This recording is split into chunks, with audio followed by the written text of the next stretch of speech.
Anchors upsells at full. Welcome to the Sloopcast. How are you doing today, Kyle? Doing all right, Jared. How are you? Doing good.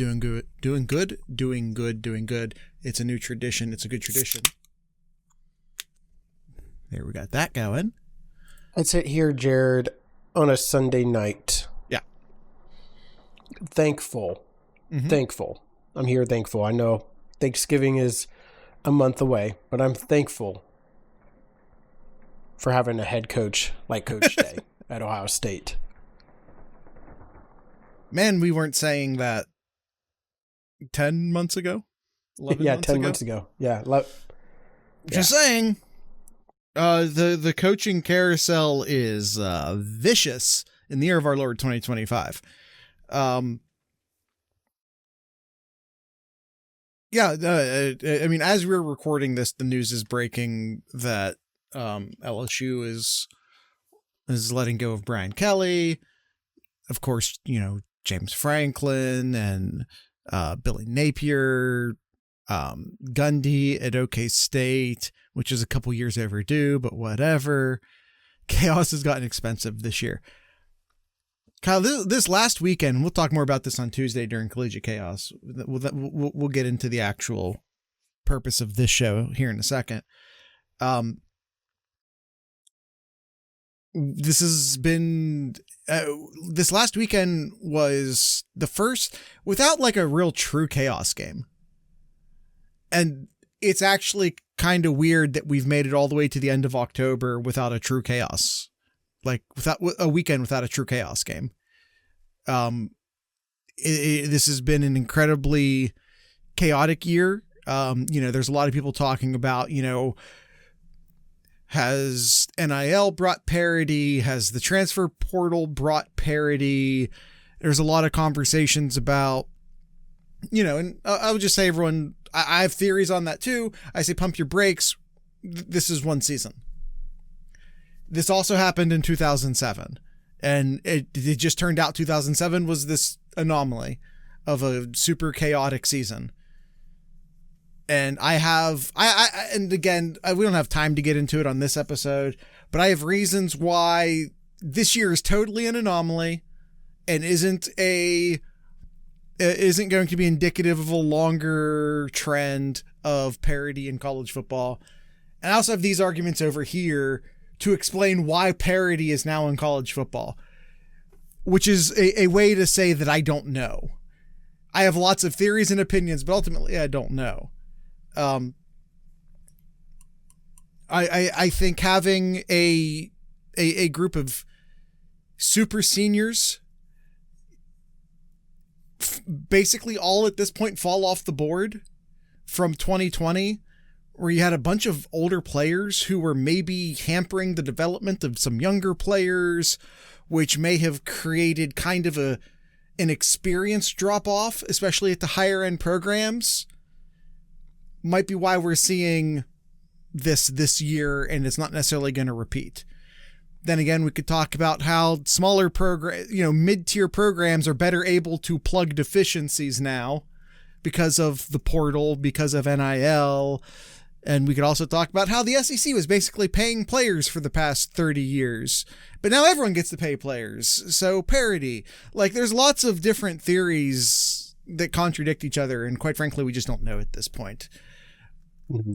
Other than to say that the coaching carousel is a bloodbath right now.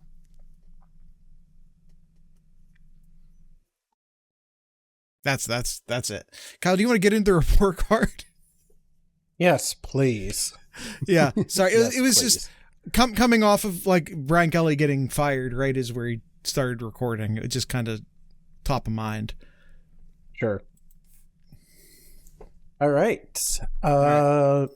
Tell everyone what we're doing today, Kyle. Yeah, Ohio State on a bye week here, so A's across the board, right? Yeah. We can go ahead and end the episode here. Or C's. We're going to go. We're going to go ahead and do since it's a little more than halfway. That would be a good opportunity to go ahead and do a mid-season report card here. Yeah, mid-season? Season report card. Yes. 7-0, number one in the country here. be easy for us just to go down the line and be like A's across. I mean, what more can Ohio State do when they've putting up a lot of points, number one in the country, and in a lot of the major defensive stats here, or near the top there too. So, but I think we need to look a little bit deeper than just saying, "Oh, yep, defense A's across, offense A's across too." Let's look deeper and see where we think Ohio State is at compared to where we think they should be, and some issues that we think needs to be addressed as the season moves along. Okay. So first off, we have game plan. Let's repurpose this a tad, as there's obviously not a specific game plan to talk about. We'll just talk about this as like off-field coaching during the season. Off-field coaching during the season. Just how is the coaching staff doing, not necessarily in-game, but during the week? Just how do we feel about the coaching staff right now in general? I mean, and again, we're talking about the offense. We're talking about the offense. Okay. Honestly, like, I think Hartline is doing a pretty good job. Yeah. Overall. Play calling is, I can't really complain about the play calling. I know that's, I guess that's game plan too. The play calling has been really good. A little concerns on the running side of it, but we'll get to that. But overall, I'm honestly overall pleased with what I've seen with the offense here. So I'm going to say A-. I'll say an A-. Okay. Something up real quick. I think I'm comfortable with just an A. Just the overall coaching performance so far this year. I think maybe at a certain point we need to, maybe discuss Tyler Bowen, who was of course brought in as the offensive line coach as well as the run game coordinator. And,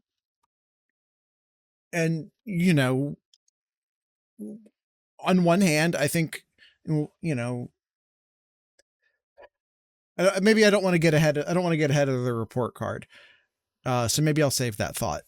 But yeah, they pass block well, but yeah, I mean, exactly, Spikes, but I don't want to get ahead of the report card. So I'm just going to say an A for right now. I think the offensive coaching staff is doing a good job. I mean, it has to be said that like Julian Sayin showed up day one ready to play, and that doesn't happen by accident. And you can be like, well, he's super talented and super this and super that. But, we see super talented quarterbacks show up on day one, sometimes season one, and not look all that great, not look all that seasoned. Julian Sayin is, as a redshirt freshman who played no like true game snaps, competitive game snaps last year. And yeah, the first couple games, he had definitely some freshman moments, but man, he already looks like a seasoned quarterback, and that doesn't happen by accident. That's not pure talent. That's coaching. I think there are other conversations to be had as far as the development, say, of maybe the running backs or the offensive line, but yeah, I'm going to go with an A here. If for no other reason than just the offense looking like they're showing up ready from day one, despite a lot of talent loss from last year. Yeah. In-game coaching, I got to give an A. I can't think of anything really disastrous, anything bad to say about any kind of coaching changes that's needing to be made in the middle of the game. So I'd say an A. I can't say much more about it.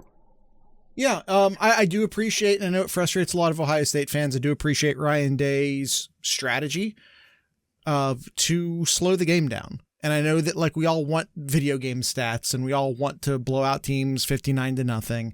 I get that. But when you look at how I will say, one, they did this last year, and last year turned out pretty well. Ohio State was much healthier and much fresher looking down the stretch than most of the other teams, and it showed during the playoffs. This strategy of reducing plays,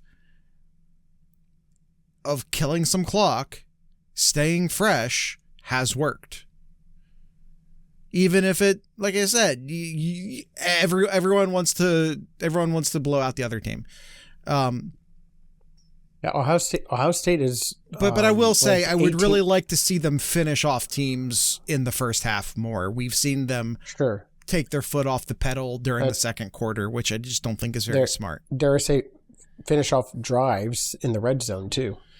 There've been some red zone issues. So I agree on that. I think we'll come down to. I think again, let's not get ahead of the report card. Ohio State time of possession is ranked 18th in the country. Yeah. Just going to point that out. By the way, just to point it, Urban Meyer brought Ryan Day to Ohio State to incorporate tempo. And Ohio State hasn't looked this slow since the Tressel era. Just saying. It's just funny. That's all. Mm-hmm. Quarterback. Again, grading based off of expectation, the fact that he's a redshirt freshman, A+. A+, absolutely. Yeah, Julian Sayin looks like a gosh darn veteran. Let me see here. Freshman. He's 14th in the country in interceptions thrown, like interception percentages thrown. Only 1.1% of all of his throws are intercepted. Very, very good. Number 1 in the country in completion percentage. Number 12 in yards per pass. And where was it here? Yeah, and I said 14th in interceptions thrown too. Yeah, he just takes care of the ball. And that yards per pass is telling me they're not just throwing small passes. Dink and dunk. That's the phrase I was looking for. Dink and dunking the ball. You see it from time to time that he's throwing it deep and letting his receivers make the catch. I mean, hell, Tate just got a Randy Moss gloves, just saying you got mossed. Nice. Last week too. So of that amazing catch that he had over Wisconsin over a week ago. Yeah, and was that Randy Moss? Or I mean, I said Randy Moss. Was that Smith or was that Tate? No, that was Tate. Tate got that catch. Yeah. Did you say Tate? And did I hear Smith? Okay. That's my bad. All right, run block. Yeah, run blocking here. Number 1, Ohio State is number 1 in completion percentage with a redshirt freshman quarterback. And again, to reiterate what Kyle said, it's not because they're dinking and dunking. That's crazy. Yes. Rushing. All right, here's where run block really, for example, run block or for run block. Clarity. This is where Ohio State really needs to really focus on here. Now, the good thing, let me just make sure I got my stats correct here. I mean, the good thing is that Ohio State, if I take out the 3 sacks here, Ohio State has only lost 37 yards. Is that right? Yeah, 37 yards in rushing. Like any rushing attempts, they've lost 37 yards, which is crazy good. Negative they haven't yardage had that many plays. Yeah, negative yardage plays, yes. Which is crazy good.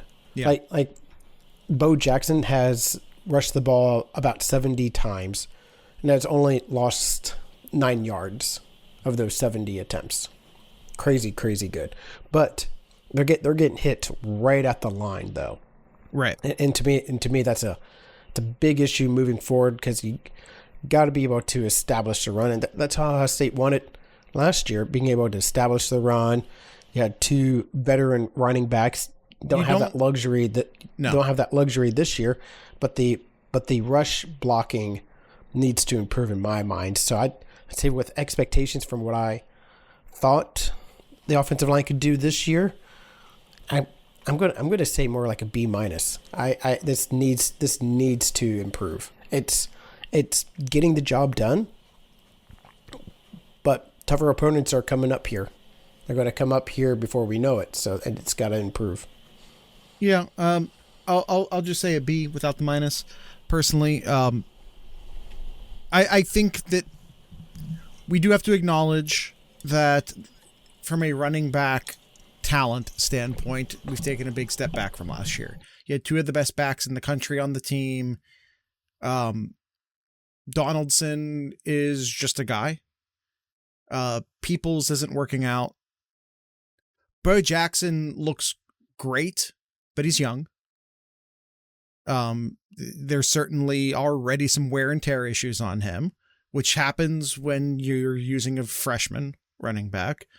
It looks like, during the Wisconsin game, it looks like we might be getting some more Isaiah West, which is good. I think that's a great thing. We want more Isaiah West. So I think the running backs share responsibility here. That being said, I think that there are some interior blocking issues. I would say at both of the guard positions. I know Ohio State fans and even some media have basically picked out a scapegoat on the offensive line and basically said all of the blocking problems is this person's fault, which is, of course, ridiculous. But quite frankly, I think Max Clare deserves criticism as well. I think his run blocking is not up to the level that we've expected from Ohio State tight ends who have in the past historically been primarily run blockers. So, there is a lot of blame, I would say, to be spread out here. It isn't just exclusively on the offensive line. And again, to go back to Tyler Bowen, who was the offensive coordinator at Virginia Tech, takes a step backwards to, takes a demotion to come to Ohio State, where he goes from offensive coordinator down to run game coordinator. He's also the offensive line coach. You need, I'm not deep dove into the X's and O's to say that like maybe the run game isn't being coached well enough or not. I don't know, but like Chip Kelly, for as much as Chip Kelly was known as like a spread them out sort of guy, he's a run game X's and O's genius. Chip Kelly was and is. So like losing Chip Kelly as an offensive coordinator is going to hurt the, like Hartline and Day have the pass game on lock. That was always going to be fine. We knew we were going to take a step backwards in the run game. Between the loss in two great running backs, the loss in Chip Kelly, you knew the running game was going to take a step back. But it, I am just hoping to see it get better as the season goes. That's, I think, all I'm really trying to say. Number 74th in the country in yards per rush, just over 4 yards. Yeah. That's got to improve. Yeah, absolutely. And it starts with the slobs up front. And again, I think I would grade them more harshly if not for all of the things I just said. Like I Sure. think there was very legitimate reason to expect the running game to take a step backwards this year. Yeah. All right. Before we go to the pass block, let's go and take our first ad break real quick here, Jared. TheSloopcast.com is your go-to link for anything and everything Sloopcast related. There you can find our Patreon page, our Discord page, YouTube, merch, 7071 store, and much, much more over at thesloopcast.com. We'll go ahead and take an ad break and be right back. That was a quick one, Kyle. That was quick, yeah. Pass block. Pass block. Where we left off on. The pass block's been mentioned tremendous. mention about how many times, actually I didn't yet, but percentage of pass attempts of where Julian Sand has gone back to throw. Number 3 in the country, 1.67% of dropbacks have been sacked. Number 3 in the country, A+. Yeah. I mean, to give you scale on that, the defense is number 4 in the country. They're getting a sack on almost 11% of dropbacks, which again is elite level number. Do you think Day wanted Bowen focus on pass blocking this year to protect Sayan? I think you brought in veterans. You have some veterans. You brought in veterans. I don't see where one would need to come at a deficiency of the other. I think you can do both. Mm-hmm. Did you put a plus on your pass blocking rating? I did, yes. All right, running here, expectations here again. I think the vision is there with Bo Jackson. We've really seen it. CJ Donaldson is he's a guy. He is what he is. Just run it between your tackles. Really good short yardage guy. He's a really good get you 3 or 4, maybe 5 yards guy. That's who he is. Yeah. But I am a little surprised about James Peoples, though. Yeah, I was expecting more from Peoples. Mm-hmm. Yeah. I was expecting a little bit more there, sharing the load with those 3. But the limited time that we saw with Isaiah West, future's kind of bright with West, though. Again, with the limited carries that we've seen with him so far. He did get competitive snaps against Wisconsin. He did, yes. I think that was either his second or third game making an appearance, but in the other games it was mop-up duty. Sure, Wisconsin was second quarter live action snaps. So that to me indicates that we're going to be seeing more of him. And I'm quite frankly looking forward to that. So I'll say B.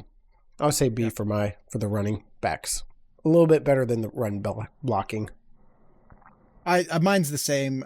I'm not sure, and I'm not saying they can't be separated because they can be. I'm just not sure how I'm going to separate them at this point. Sure.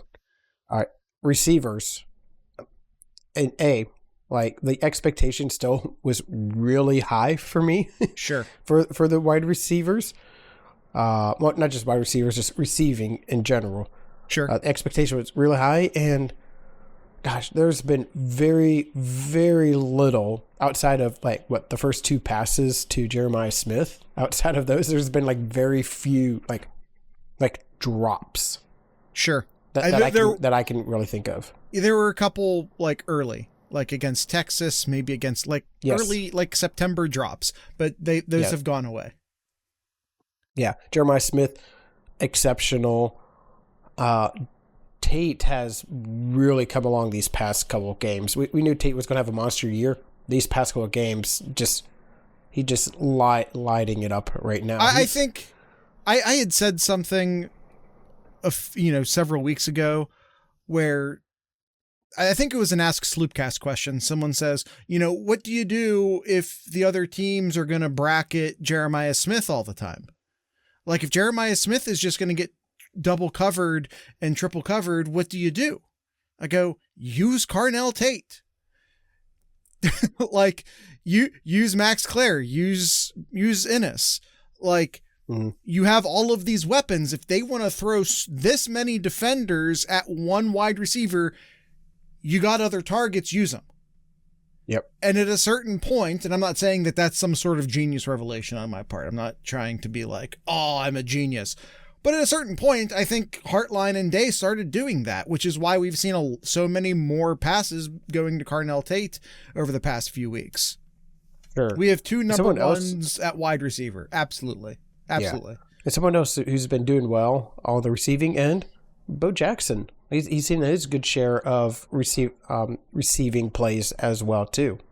And as much as we have criticized Claire for his blocking, he's been incredibly reliable. He had some September drops like the other guys did, just like Jeremiah Smith did. But outside of that, he's been a totally reliable, excellent weapon underneath, which is huge for a true freshman quarterback to have that huge tight end, reliable target. He averages a first down every time he catches the ball. He has 20 receptions on the year. Max Claire's been great in the passing game.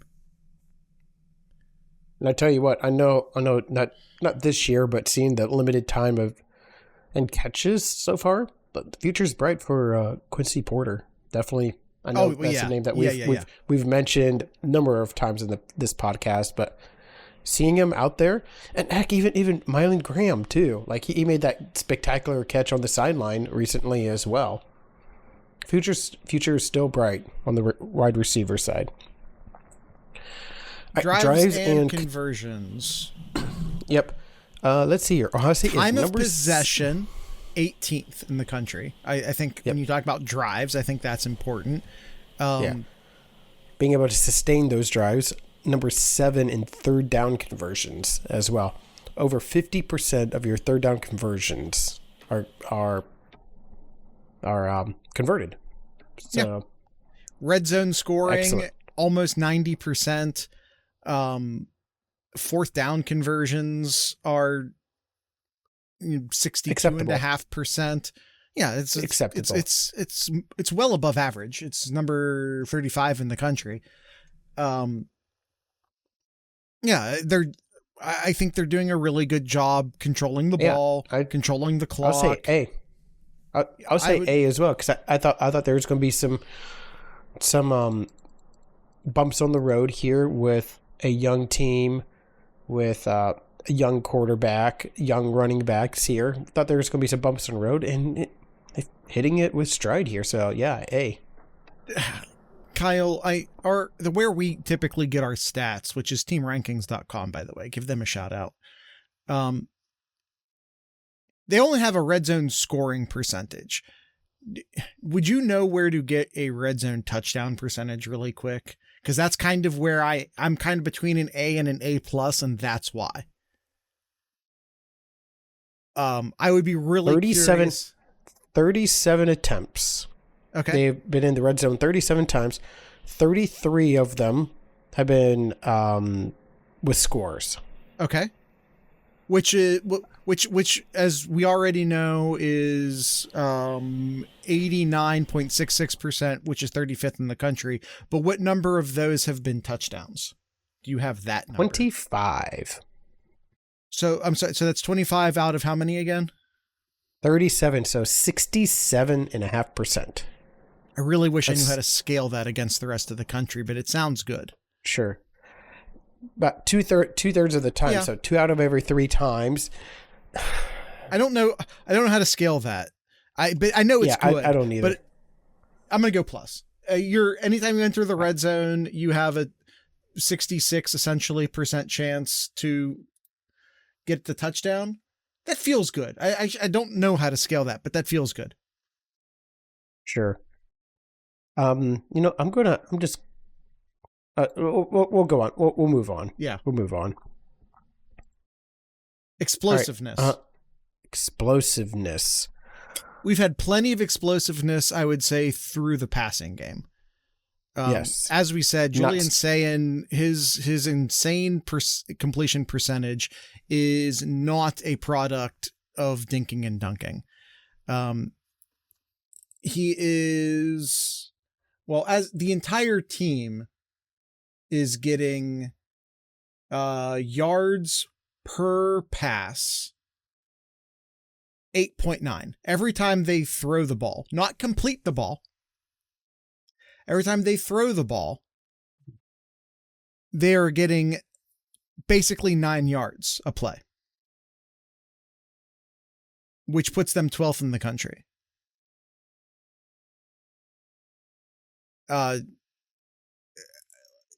Let's see, receiving, Jeremiah Smith has an 87-yard touchdown. Cardinal Tate has a 49-yard touchdown. Max Clare has a 30-yard pass. I don't think that one was a touchdown. Have they been as explosive as they were last year? I would actually say Ohio State was not super explosive, especially in the passing game last year until they got to the playoffs where they seemed to open things up a bit more. Yeah. They have sort of seemed to go back into ball control mode, which feels like a deliberate choice. Mm-hmm. I'm going to go, considering the amount of wide receiver skill talent on this team, I think I'm going to go like a B+ on the explosiveness. Okay. Fair Doing enough. good. They're doing good. Not great. You know, and they're not breaking in for the, actually, you know what? The run game's not giving us any sort of explosiveness right now. I'm dropping it to like a B-, actually. We're getting nothing from the run game from explosiveness standpoint. Bo Jackson does have one really long run on the year, but that's really about it. Mm-hmm. Yeah, I was going to say, actually, B- is what I was thinking of too, Jared. Run games got to improve there, though. Real quick about the red zone touchdowns, I was able to quickly pull up the next three highest ranked teams here. Okay. Behind Ohio State. Indiana, 33 out of the 44 red zones, 33 touchdowns, brings it 75%. Alabama, 34 attempts in the red zone, 26 of them touchdowns, just over 75%. Okay. And Texas A&M, 32 attempts, 24 of those touchdowns, right at 75%. So they need to do a little bit better. I'm getting rid of the plus then. I'm getting rid of that plus on the drives and conversions. We're going back down to an A. All right. Let's move to the defense here, Jared. Game plan, A. I mean, actually A+. Give me A. Put that plus on there. Like, number one in opponent's points per game, opponent's yards per game, number one, opponent's points per play, which I think is more important, number Agreed. one, opponent's yards per play, number two, third down percentage, number one, red zone scoring, number one. Like, yeah, how much better can you do? Yeah, and in many ways you could be like, well, some of Ohio State's offensive numbers are down because they're shortening the games and because other teams are shortening the game against them. But as Kyle points out, he's given you like per play, not per game. Per game, he's giving you per play numbers, where Ohio State is still dominant. So the shortened games aren't really even coming into account there. No, especially, you know, we talked a lot. I mean, I brought it up several times. Like, Ohio State lost both of their Ohio State had the best. I said it a few times during the offseason. Ohio State had the best coordinator pair in the country last year, and it wasn't close, and they lost both of them. And the defense got better. The defense got better. That's all I'm saying. A+. Mm-hmm. All right, in-game coaching. So many three-and-outs forced this year, too. Yeah, we'll get there. Yeah. In-game coaching, I got to say A+ too. Like, just absolutely stellar with just everything. The only negative I can really say about this defense is that the turnovers are not there. But it's not to the fault of the defense. But exactly. They don't need them either. God, I'm going back on this. Jim Tressel used to have a stat where he said, did he say like 3-and-outs are worth a turnover or something like that? He had a calculation where he would always say, like, I think he said 3-and-outs are as good as a turnover. I've no idea where he got that, or if it still rings true today, or any of that stuff. But like, you look at, again, like they're just not on the field that much. They're really just not on the field that much to be getting a lot of turnovers. I don't know if he actually said that or not, but I'm almost certain he did. Sure. Okay. All right. Tackling. I got to give an A+ to tackling too. I know I've mentioned this a number of times on some of our grading here. Spikes brings up a really good point, especially when we are heavy ball control. Other teams can't afford to waste possessions. Yeah. If Ohio State is shortening the game into 7 or 8 possessions per team per game, and if you're getting 3 and outs on 3 of those, it's devastating. Yeah, it's blouses. It's exactly what it is. That is blouses. Tackling. I gotta say an A+ as well. I mentioned in a number of our gradings here, Jared.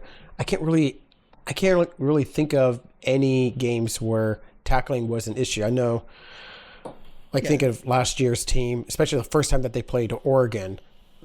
A lot of tackling issues there, but again, like Oregon was a very, very good team. Mm-hmm. But that was a big concern for Ohio State. It was tackling in open space. Not so much this year. You got studs, absolute studs, on the defensive side here. There's not a flaw in the defense right now. No, absolutely no. And especially since they're kind of, with all due respect to the elder styles, now that they're sort of rotating in some of the younger corners a little bit more, I don't see a flaw in the defense. Mm-hmm. All right, run stop. Let's see. Ohio State is number 7 in the country in opponent yards per rush, and number 6 in the country in yards per game at 84 yards. I would say an A. I'm not going to give the plus there because there's definitely times where it's like should be able to make a few more stops based on the opponents that they've played to, but overall, like, very, very stout rush defense here. So A. I don't know. In the two metrics that matter the most, they're top 10. Mm-hmm. That's an A+ in my opinion. That's fine. Yeah, that's fine. Pass rush here. We talked about. It feels like for years, every year we talked about, like, where's this pass rush? Where's the pass rush? We have studs on the defensive end here. We're not getting to the quarterback in time. We're not getting the sacks. Here we are, Jared. We're getting the sacks right now. Over 10.5% of 11 throws. Yeah, near 11 are being, like, you're getting sacks. Number 4 in the country. That is absurd. Absolutely absurd. Yeah. A+. Yeah, A+. It's not a place, it's always a place where you hope to see improvement, but not a place where I was necessarily expecting to see it. I will say, and I love JTT. I don't know if he was like a true, like, pass rusher. But this year, Ohio State's running like 4 ends deep in guys who are like true pass rushers. 4 or 5 ends deep in guys who are true pass rushers. Yeah, A+. Mm-hmm.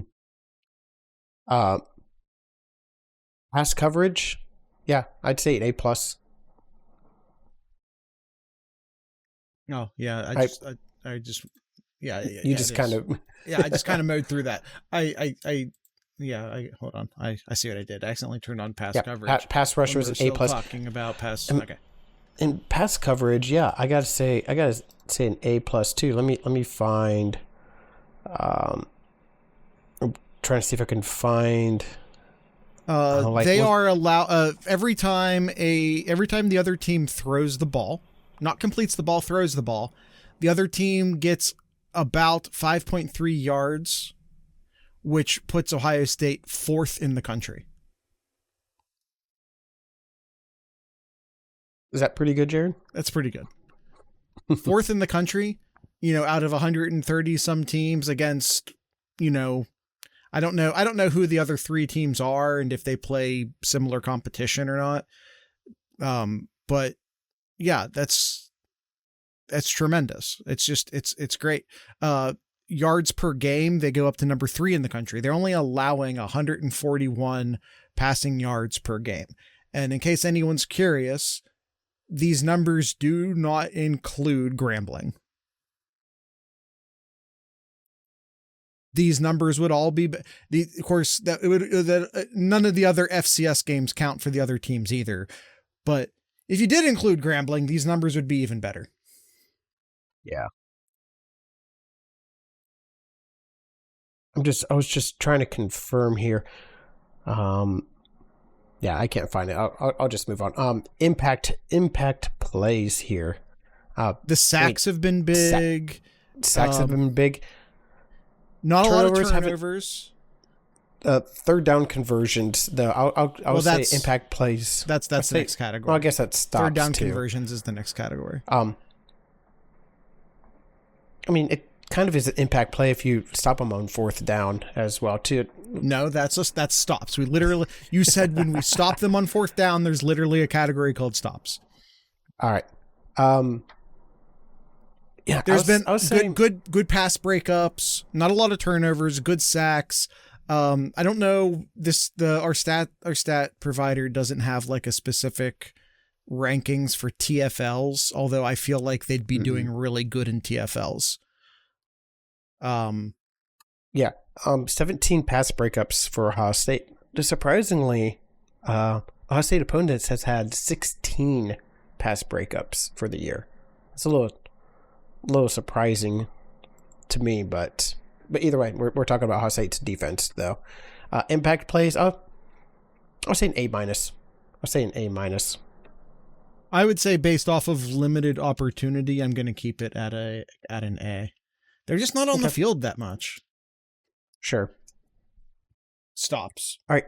Stops. Yes. Ohio State is number 1 in the country in third down percentage conversions.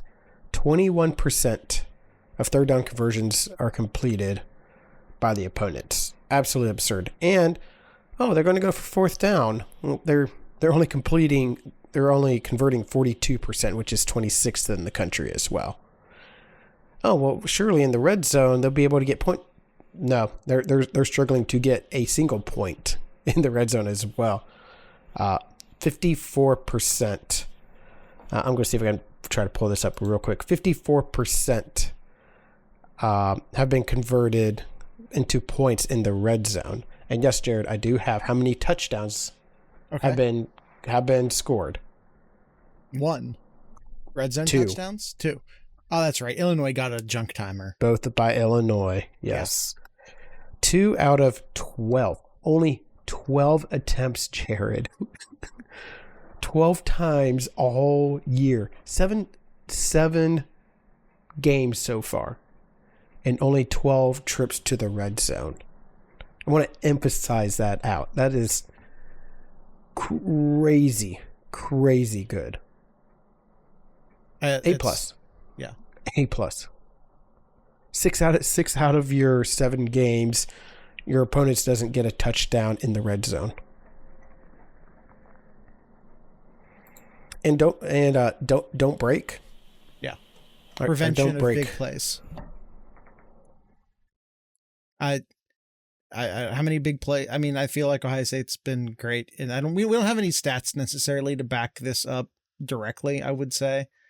But I can only letting up big plays have not been a big issue for Ohio State. Yeah. I can only think of like one like huge play. And wasn't that like the first play in the second half for Ohio? We got that long touchdown. Right. That's right. Like that's the only one I can really think of. Yeah, there's been a few plays like was it Illinois? There's a couple plays where it's like, let's not forget the fake punt by Wisconsin. The most devastating run against Ohio State this year. It had like a couple of long receptions, like to a tight end or whatever too. But like in terms of like, holy crap, they just let up a long touchdown. Like, what is that? Just one? One. Maybe? Yeah, it's just like one. I can't really think of anything else here. I mean, Jared, there's only been 3 touchdowns to go off of in this year. 3 touchdowns. Texas scored right outside the I'm sorry, it was 4 touchdowns. Texas had 1 outside of the red zone. Ohio had that long one. Mm-hmm. And then Illinois had 2 in the red zone. That is it. I'm giving A+. Yep, same here. All right, Kyle, we need the lightning round. We need to do a second ad break, and then we need the lightning round, the last part of the board. All right, we'll do a lightning round. Ad break 2. Again, thesloopcast.com, your go-to link for anything and everything Sloopcast related. Emphasize on Discord, discord.thesloopcast.com. It is our own social media board-isk area. If you want to come and chat with Jared and I and the rest of the Sloopcats and the rest of the Buckeye fans, head on over to discord.thesloopcast.com. We'll take that ad break, Jared, and be right back. All right, lightning round. All right. Overall, as a team, how do you feel about the coaching, just in general? Just general coaching vibe. I feel A+ overall. Yeah, I'm gonna agree. Special teams, though. We're getting there. There's a special teams section. But that's overall coaching. We said overall coaching. We can include special teams coaching in that if you want to. Bringing it down a bit. You just want to do a standard A, Spikes? Yeah. All right. Motivation and effort. I feel that's an A+ as well for me too. There's no letdown like, oh, it's Grambling State. Oh, it was 55-21. We let up just some scores there. Nope, they absolutely hammered that home. Against Ohio, hammered that home. Just every team hammering that home. About A+. I would say my only... They pulled off... The defense really pulled their foot off against Illinois late. They did, yeah. Other than that, I really don't question the team's motivation or effort at any point this year. Overall execution, just lack of sloppiness. I feel like there have been moments, probably enough moments to stop me from giving them a plus, but overall, that's been fine. Yeah. That's in a season fraught with chaos, Ohio State's been very consistent. They're gonna get an A. A as well. Discipline. Oh jeez. Ohio State has been. They've been fine. I say they're fine. They don't commit that many penalties a game, just under 5 a game. But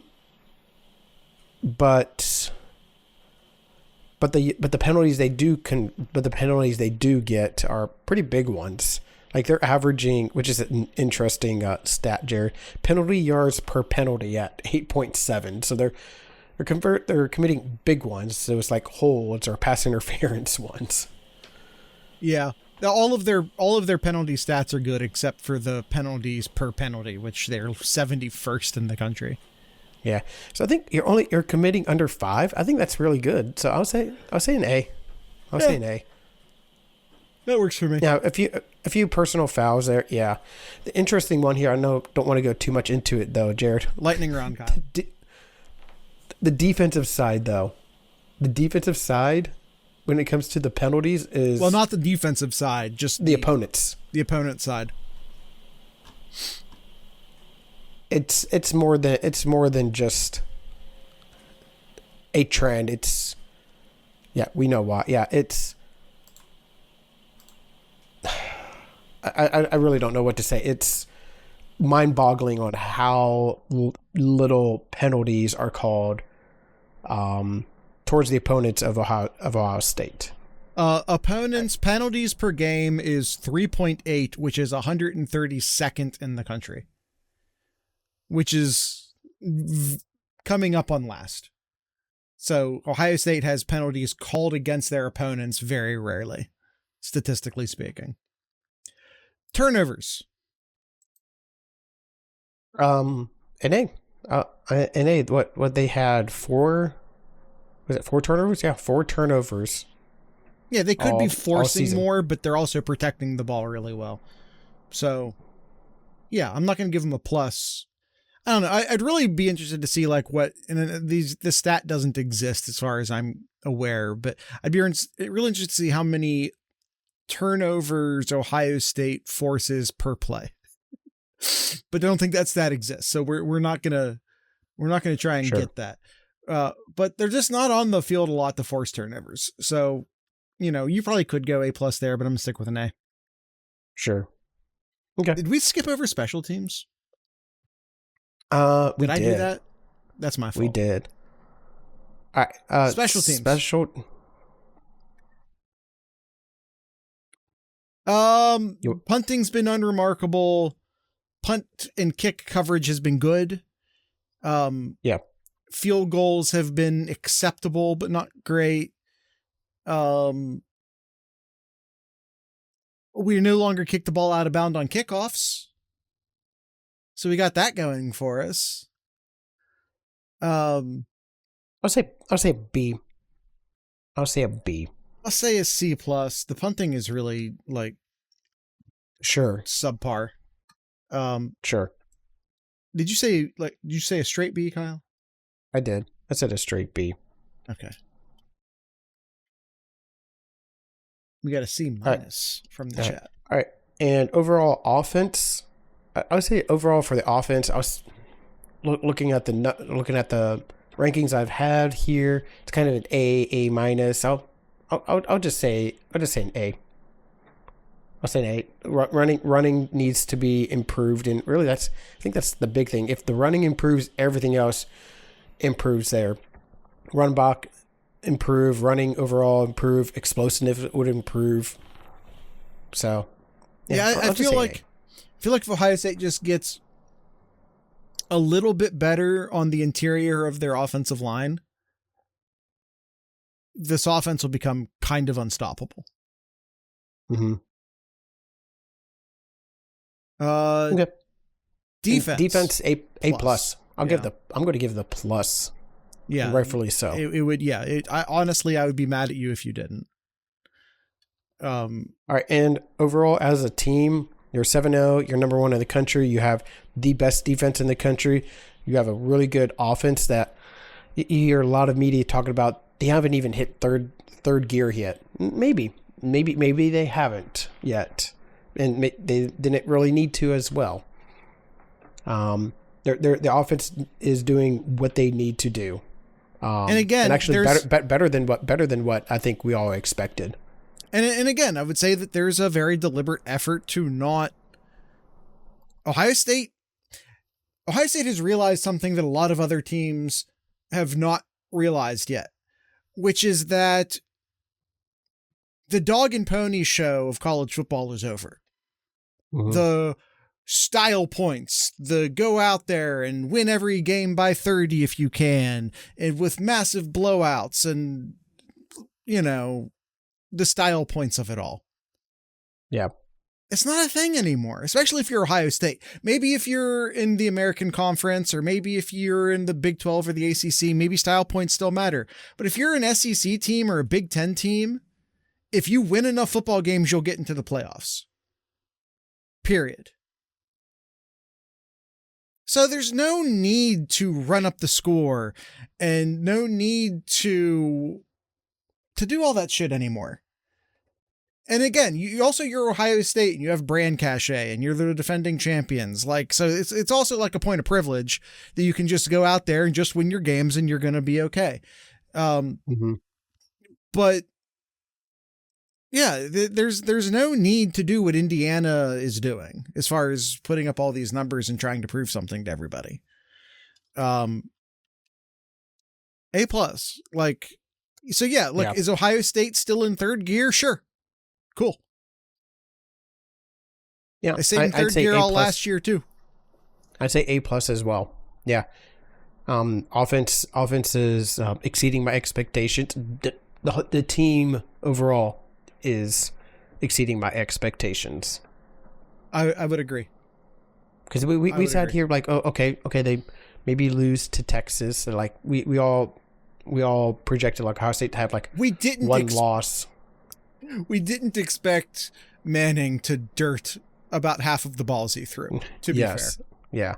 Like Ohio State was going to lose like one game this season, and it's really looking like, as we're sitting here, Jared, I'm going to go into the Big Ten championship game undefeated.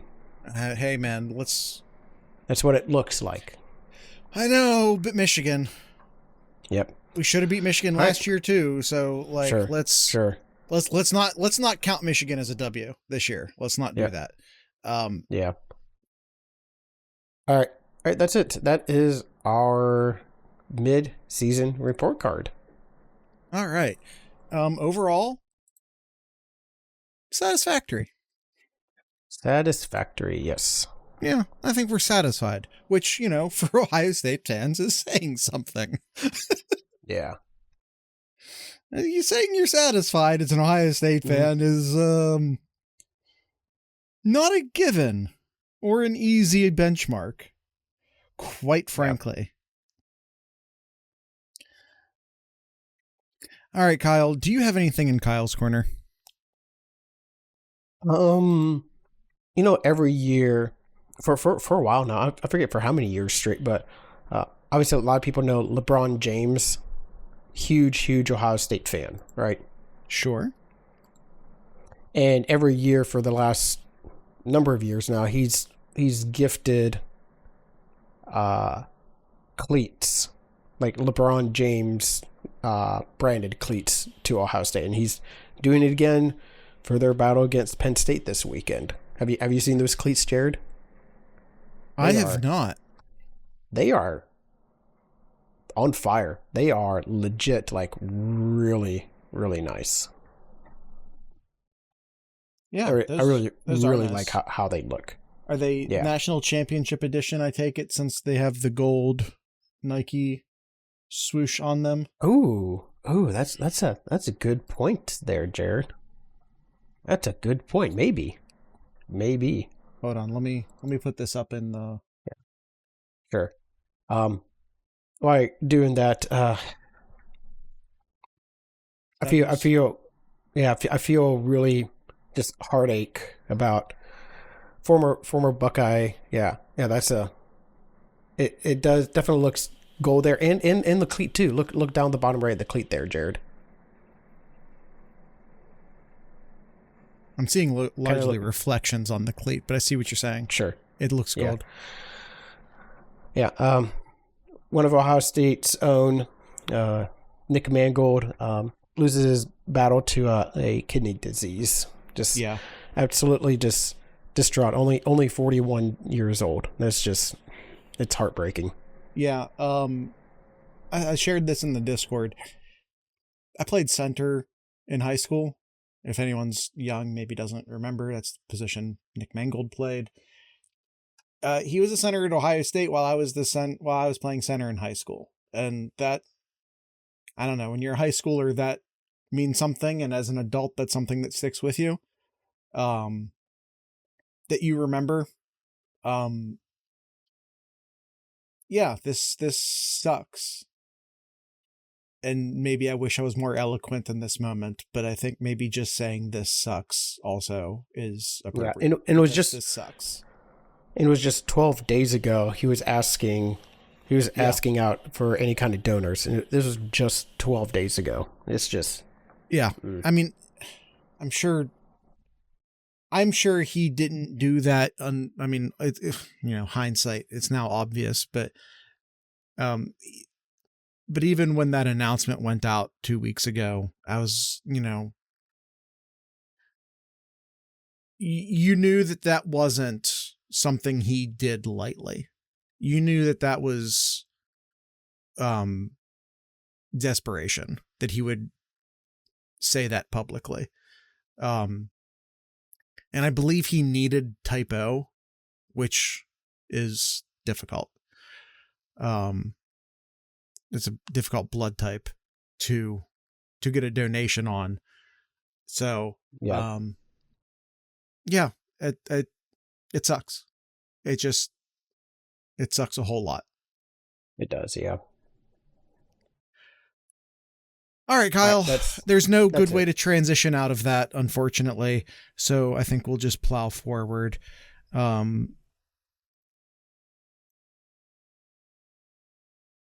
Tonight's ending music will be Courtney from Work, Columbus-based band. So with all that being said, I'd like to encourage everyone to drink local beer, listen to the local music, and of course, support your local podcasters. Once again, this is Courtney from Work.